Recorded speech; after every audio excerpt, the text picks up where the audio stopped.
मौलाना उबैदुल्लाह सिंधी के शागिर्द professor Mohammad server उनसे पूछने गए कि क्या वो शादी कर लें।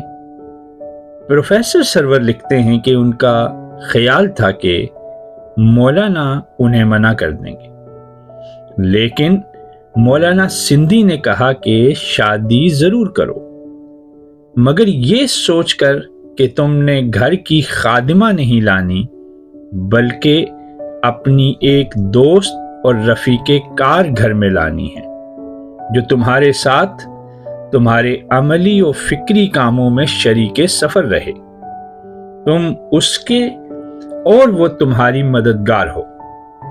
आगे चल के मौलाना ने फरमाया, हमारे यहाँ ये हुआ कि हमने अपनी बीवियों को महकूम बनाया और उन्हें जलील समझा।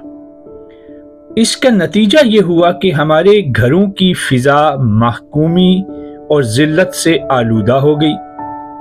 हम इस फिजा में सांस लेते हैं और हमारे बच्चे इसी फिजा में परवरिश पाते हैं। चनाचे हमारी इस घरेलू जिंदगी का असर हमारे घर से बाहर की पूरी जिंदगी पर पड़ा, और जिस तरह हमने घर के अंदर अपनी औरतों को जलील और महकूम समझा, इसी तरह हम घर के बाहर खुद भी ज़हनन, तबन और अखलाकी लिहाज से महकूम और जलील हो गए, और हमारी औलाद इसी सांचे में ढलती चली गई।